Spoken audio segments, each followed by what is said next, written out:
ég ætla að segja nokkur orð og ég kalla þetta Kemst ég heim? Og í dag hugum minn hjá Grindvíkingum eins og við gerum allir landsmenn. Við hugsum til þeirra. Ég bjó þar í 10 ár og kynntist fólki og eignast kunningja. Og ég á líka ættingja þar sem búa þar. Systra börn. Þetta ástand sem fólk upplifir í Grindavík ekki gott að setja sig inn í.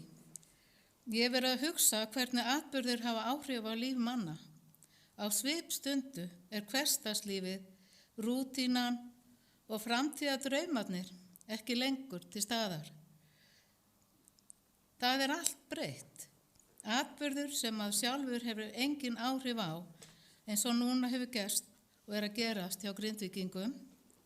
Blómleg byggð á stuttum tíma orðið vettvangur náttúruhamfara og íbúar tvístraðir og vita ekki framtíð sína. Að þurfa að flýja heimili sitt hræðileg og erfið lífsreynsla. Óvissan framtíðina ógnvekjandi og áhyggjur, kvíði, gagntekur einstaklinga og ótal spurningar veltast í hugskotinu og hjartanu og þessi spurning, hvenær kemst ég heim, svo stór og enginn getur svarað henni. Sjálf hef ég og mín fjölskylda þurft að yfirgefa heimili okkar með litlum fyrirvara. Ekki vegna jarðskjálfta, heldur vegna þess að húsið okkar brandi kaldra kola með öllu því sem í því var. Þá vissum við ekki hvert við færum og hvort við kæmustum aftur heim. Nei, það var ekkert heim lengur. Við vorum á þvælingi milli manna, ættingja og vina þar til við komustum í öruggt skjól. Seinna fórum við hjónina heiman til að vinna. Við fórum að vinna fyrir mat fyrir fjölskylduna. Við ætlum aðeins að vera 1 viku í það skipti út á sjó, en við snerum ekki aftur heim. Sá atburður var vegna þess að við áttum bát og kvóta sem við ákveðum að selja, en það fór á annan veg en við ætlum. Við fengum hvorki bátinn né kvótan greiddan.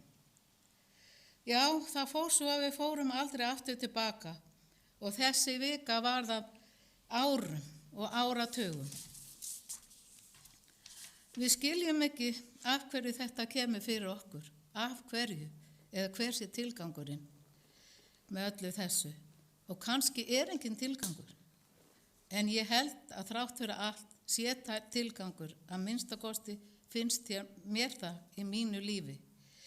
Því atburðir sem ég hef ekki haft neina stjórn á, hræðilegir og erfiðir atburðir, á sama tíma fer líka af stað einhver atburðarás og að lokum hef ég séð að allt hefur það verið til blessunar, jafnvel þessi hræðilega lífsreynsla.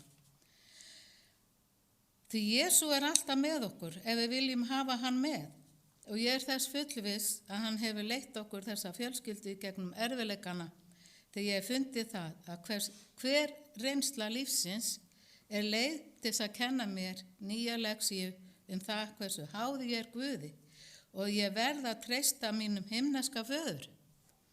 Við getum trúað því og það svo gott að vita að Guð með okkur á hverjum stað og öllum erfiðum stundum.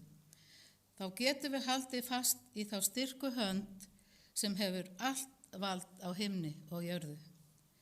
Og uppáhalds sálmurinn minn á erfiðum stundum 23. Davíðs sálmur. Og ég fer með hann aftur og aftur á svona stundum. Drottinn minn hirðir, mig mun ekkert bresta. Á grænum grundum lætur hann mig hvílast. Leiðir mig af vötnum þar sem ég má næðis njóta.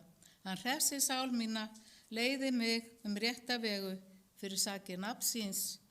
Jafnvel þótt ég fari dimman dal, óttast ég ekkert illt, þegar þú ert hjá mér, sprotið þinn og stafur huggar mig.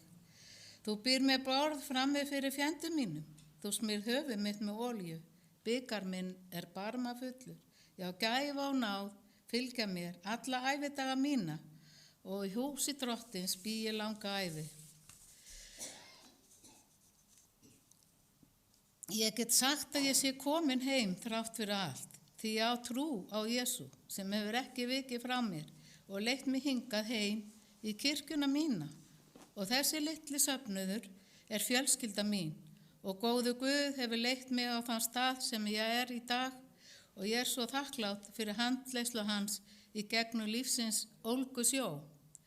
Ég bið þess að þessi reynsla sem Grindvíkingar hafa orðið fyrir og er að upplifa núna verði þeim að lokum til blessunar og til þess að þeir leiti til Jesú vernd og handleiðslu sem leiðir þá til nýs lífs, betra lífs, hvort sem það verður í Grindavík eða nýjum stað þar sem þeir geta fest rætur og átt skjól og þeir geti sagt eins og ég, já, ég er komin heim.